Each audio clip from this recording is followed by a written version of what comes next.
Well, the NDTV-Deakin Scholarship saw over 400 applicants putting their best foot forward, enthusiastically taking a very active part in the last couple of weeks. Now comes perhaps the biggest challenge, choosing the one winner of this NDTV-Deakin Scholarship. Well, the 5 that have been shortlisted, you met them earlier. Here they are: Abhilash, Pragya, Ashna, Athirai and Paras, and of course the panel that's going to help us judge them. To my left, Preeti Sinha of Yes Institute. There's Harmeet Pental of IDP Education, and Ravneet, of course. The research that you're doing, which is going to sort of perhaps be the game changer as far as, the Indian football scene is concerned, or so we hope. How did that idea come about? As a student, I always had been interested in more than just academics, and so I had participated in various sporting events myself at the school level and the national level, because of which I visited various places in India, and I found that the conditions are not favorable for specifically football. But then when I researched more, I found it's not favorable for any kind of sport in its true way. So there was this feeling in me that why is a sport, because of the condition, not being able to exhibit its true charm to the world? So with that on mind, ma'am, I, being an amateur and just in the quest of answers, I just started, scribbling or, just penning down my thoughts. Whatever I learned at school regarding mostly physics, mathematics, I tried to put that in favor, so that I could, at least get an idea that something might help. My question is, if you met the Prime Minister of India and you had 1 minute to tell him how to end inequality in India, what would you say? The end to inequality lies in the reservation system. Just cancel the reservation system. I think the very first thing that I would say is, it is time we set a criteria for the politicians in our country. I think if I meet the Prime Minister, I would not talk about how an octogenarian nation we are, but I would just tell him to focus on the devil's triangle we have in our country, that is illiteracy, terrorism and child labor. If you deal with all 3 of these aspects, even in a minute way, I think our country can do wonders. If I meet the Prime Minister, I would like to actually tell him my favorite quote, that being the quote of Dr. B.R. Ambedkar, that education is the only way to liberation. Question for Athirai. Athirai, you would have been involved in some leadership experiences. Yeah. Could you explain which was the most meaningful experience and help us understand why you consider it so? Actually, I'm from a southern part of India, Tamil Nadu, and I'm the first graduate from I'm going to be the first graduate from my family. My family is an agricultural side. My father is the first who made it up to the college level, and so from such a background, it is just it will be a great achievement if I made to foreign.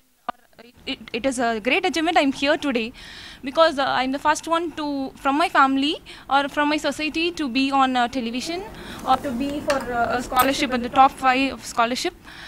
So it means a lot to me. I can be an inspiration to the girls who have been a victim of female infanticide and child abuse in rural parts of Tamil Nadu. Right. So the next question to you, Pragya, is what do you feel is the role of innovation in the world today?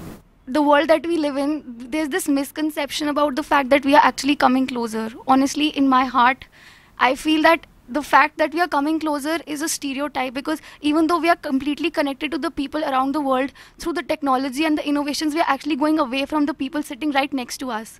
And that is something that I would actually, honestly, at the end of the day, if I could come up with a gadget, I would come up with gadgets that would start beeping if people sitting in a house are sitting on the phone and they are sitting around a table and they are on the phones and it starts beeping.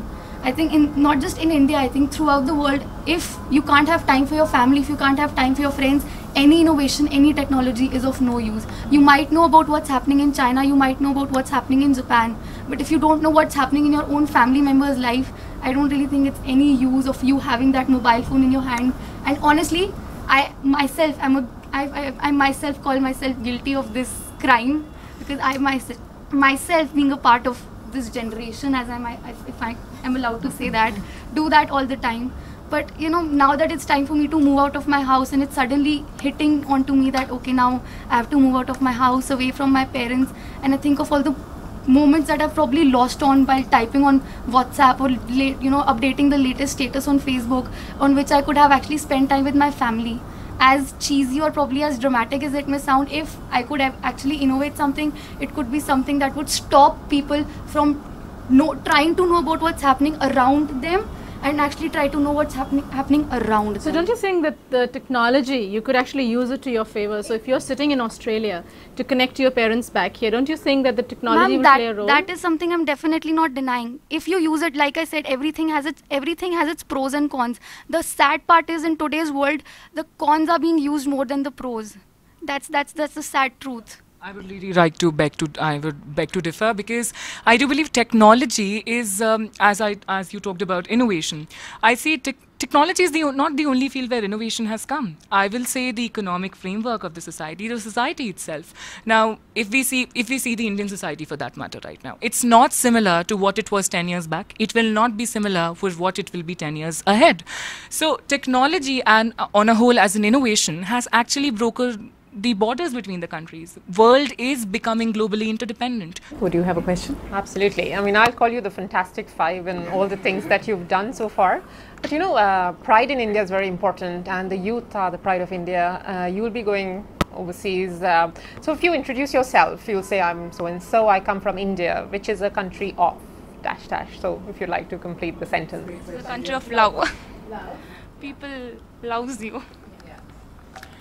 I'll say a country of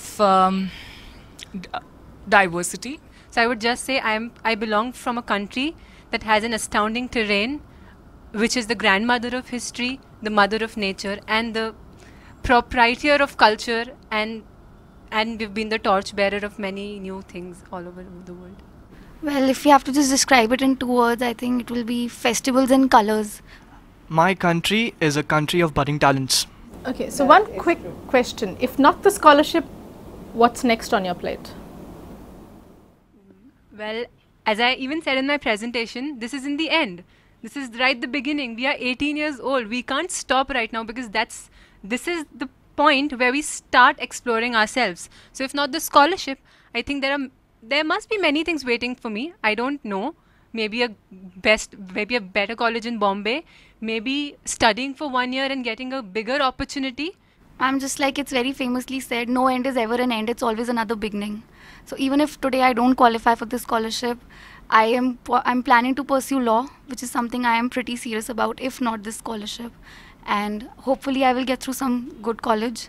So if not the scholarship, then we have alternatives. It's again the same thing. It's never the end but the beginning. I'll start with my social work for the organization that I wanted to start, Mukti. Mukti, which means liberation from stereotypes and stigmas. If not after eco-honors from Deakin, then just straight away from here. I'll work for that. If not Deakin University, ma'am, let me be very honest. I wouldn't be able to serve the society to the fullest regard that I have already planned to. You know, yes, I have other options to go for. Yes, I do. But I won't be able to embark on this mission of mine wherein I keep my strengths with me and serve the society.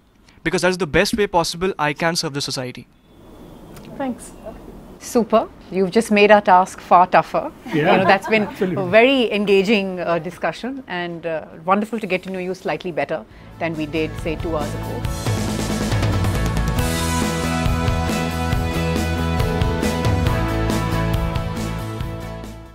Today we're looking at quality education and why it's the one thing that we believe is going to be the game changer for an entire generation of Indians. The world is moving into careers of the future.